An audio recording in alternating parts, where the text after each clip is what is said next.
Polis rakam keterangan Cikgu Bat Muhammad Zahid Mat Arif. Polis mengesahkan pihaknya merakam keterangan Cikgu Bat atau oleh pengendali Cikgu Bat dan bekas setiausaha politik Tun Mahathir Muhammad Zahid Mat Arif di Ibu Pejabat Polis Bukit Aman. Pengarah Jabatan Siasatan Muhammad Zahid siasatan kedua individu berkenaan telah dijalankan di bawah 112 Tata Jana Kenaya. Kedua-dua individu ini dirakam keterangan berhubung kenyataan yang mempersoalkan isu pemberian kereta oleh Yang di-Pertuan Agong kepada Perdana Menteri Datuk Seri Anwar Ibrahim yang telah dibawa naik di media sosial. Sesi percakapan itu berkenan dijalankan 11 pagi oleh unit siasatan terkelas. Cuma tuan-tuan, kita pelik kan? Kenapa dia, terutama Cikgu Bat ni kan, sangat berani.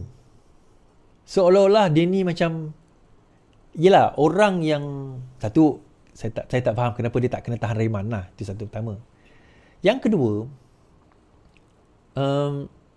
bagaimana dia ada keberanian saman fitnah dia saja yang saya tahu saja tuan-tuan.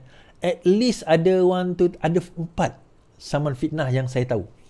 Yang saya tak tahu tak ada lagi lah. Yang saya tahu saman fitnah at least ada 4. Yang jenayah at least kalau masuk ini mungkin 3-4. So kenapa dia ada keberanian itu? Keberanian ini dia ada sebab tugas dia adalah tabur fitnah. Tugas dia adalah tabur fitnah, tugas dia cipta persepsi, tugas dia adalah create that unrestness. Kena create ketidakstabilan itu. Now, that's not the point. Semua orang berani buat macam tu, tetapi disebabkan ada undang tak ramai yang berani buat. Tapi kenapa dia berani buat? Sebab itu saya rasa, ini sangkaan saya sajalah. Saya tak berani nak tuduh. Sangkaan saya. Bahawa if anything happen to him, dia akan dapat sesuatu yang besar sebenarnya. If anything happen to him, masuk penjara ke, be it dia kena bayar saman ke, all covered. Semua itu covered. Ada orang yang cover dia. Ingat tak tuan-tuan, Papa Gomo pernah kalah saman dengan Anwar Ibrahim 900,000. Ada orang bayarkan 900,000 tu. Dia berani fitnah sebab dia tahu ada orang sanggup bayarkan. Yang penting fitnah dulu. Benda ni yang kita tak berani nak buat tuan-tuan. Sebab kita tak ada orang backup. Saya bayar lawyer pun, yelah tuan-tuan punya derma hari tu membantulah kan. Tapi lain daripada itu tak ada. Kalau saya masuk dalam nanti, that's it lah. Tak ada apa lah. Tak ada siapa yang akan backup kita. Takkan ada orang yang nak bantu keluarga kita. Tak ada. But tak apalah. That's not the point.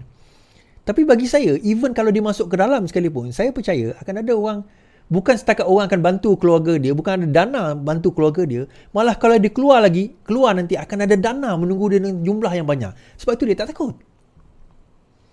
I believe that's what happened. Sebab itu dia tak pernah takut. Berapa juta nak bayar? Mungkin backup dia puluhan juta. Mungkin dia dapat puluhan juta kalau dia berjaya, katalah dia masuk lock up, dia keluar. Puluhan juta mungkin menunggu dia. And that's why dia tak takut pun. Sebar fitnah. Modus operandi mudah. Yang penting kita tembak je dulu. Tembak. 10 kita tembak, 9 kita kena saman, akan ada backup. Dekat parlimen, geng-geng ni, dia menembak, dia tak risau sebab dalam parlimen tak boleh kena saman. Sebab itu dia tak berani ulang benda tu kat luar. Hari ini, kenyataan daripada seorang MP Hulu Terengganu juga, saya pun menyatakan, Perdana Menteri rasuah, disuruh tarik balik, dia tarik balik. Tapi dia sebut rasuah tu dah keluar dalam handset, dah keluar dalam live. Rakyat dah dengar Perdana Menteri rasuah. Sebut tu dulu, main sentimen tu. Lepas tu minta maaf. Lepas tu tarik balik. Of course MP tak berani ulang di luar sebab nanti reputasi dia dan juga dia akan hilang kerusi. Tapi Cikgu Bat dia tak ada apa yang dia rugi. Malah dia akan gain, dia akan ada untungnya kat situ.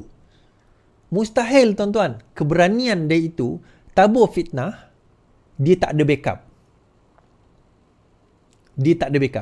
Now, dia kata itu kritikan bukan fitnah. Ya ke? Kalau kritikan bukan fitnah, kenapa dia kalah saman fitnah? Kenapa dia kalah saman fitnah? Baik, tak apa. Kita akan tengok nanti ataupun tengah saman fitnah sekarang ni. Dalam masa yang sama, dia sebut tadi Zahid Ma'arif. Saya terfikir, dia masa tu dia buat live dengan Zahid Ma'arif, live ke video ke. Bukankah Zahid Ma'arif ni yang terima 2 juta sebagai tanda terima kasih dalam kes Isa Samad. Ini berita tahun 2020. Zahid Arif diberi 2 juta sebagai tanda terima kasih saksi. Mahkamah Tinggi hari ini diberitahu bahawa bekas pegawai khas Tan Sri Muhammad Isa Samad, Muhammad Zahid Arif telah diberi 2 juta sebagai terima kasih kerana menjadi penghubung dalam usaha penjualan Merdeka Palace di Kuching, Sarawak. Kan? Muhammad ni kan? Lepas tu dia lompat, dia ikut pula Mahathir. Sekarang dengarnya dia ikut Mahathir juga kot. Jadi saya terfikir, kalau Mahathir ni lepas tu dia jadi setiausaha politik Mahathir, dan Cikgu Bat tabur fitnah, dia pun ada kat situ. Adakah dana mereka tu datang daripada? Tanda soalan tu kan. Besar tanda soalan tu. Datang daripada mana? Saya kata, kalau setakat 10,000, 20,000 bukan main dia. Rasanya makan juta ni tuan-tuan. Ni juta ni, mungkin puluh juta. Tuan-tuan rasa daripada mana? Kalau tiba-tiba Zahid Mat Arif, bekas setiausaha politik Tun Mahathir, buat live sekali atau membuat video tu sekali dengan siapa tuan-tuan? Dengan Cikgu Bat. So dana tu datang daripada mana? Fitnah, minta maaf, repeat. Fitnah, minta maaf, repeat. Itu permainan dia orang. Tapi yang penting fitnah dulu. Dan walaon percaya. Menarik kan? Menarik. Dan terakhir tuan-tuan, kes yang sama, ini Merdeka Palace Sarawak yang ada orang kata berhantu tu. Salam Isa Samad tak bermaksud wang. Mahkamah Rayuan memutuskan tiada bukti boleh dipercayai menunjukkan terdapat kod perkataan salam antara bekas pengurusi Felda Muhammad Isa Samad dengan bekas pegawai khasnya Muhammad Zahid Mat Arif. Semasa berbicara Mahkamah Tinggi, Muhammad Zahid yang merupakan saksi ke-21 memberitahu hakim bahawa perkataan digunakan salam daripada Muhammad Isa merupakan permintaan untuk dana. Bagaimanapun, hari ini panel 3 hakim yang diputuskan Datuk Wazir Alam Maidin Mera yang membebaskan Muhammad Isa daripada kesembilan pertuduhan rasuah berkata tiada bukti boleh dipercayai menunjukkan terdapat kefahaman antara perayu dan Muhammad Zahid untuk menggunakan kod perkataan itu. Semasa pemeriksaan balas, Muhammad Zahid memberi bukti bercanggah. Muhammad Zahid menyatakan perayu memberi salam sebelum setiap transaksi. Muhammad Zahid kemudian bersetuju perayu tidak memberi salam sebagai isyarat sebelum setiap transaksi. Beliau kemudian menyatakan walaupun menyampaikan salam adalah satu corak, ia tidak dimasukkan dalam kenyataan saksi. So, on technicality, pembuktian saksi utama Zahid itulah, kan? Zahid Mat Arif tadi tu, bahawa dia yang, saya tak tahu kalau ini Zahid yang sama, minta maaf lah, kalau ini Zahid yang lain kan. Bahawa pembuktian tak boleh nak dibuktikan. Sebab number one, tak ada berlaku transaksi. Dia tak dapat buktikan berlaku transaksi. Hanya berdasarkan kata Mak Arif tadi, salam. Itu saja. Sebab itu tuan-tuan, bagi saya sekarang ini is important, terutama badan-badan penyiasat ni, kalau dalam membuat siasatan, jangan terburu-buru untuk nak mendakwa. Saya kagum dengan polis yang mengambil keterangan saya tempoh hari lah.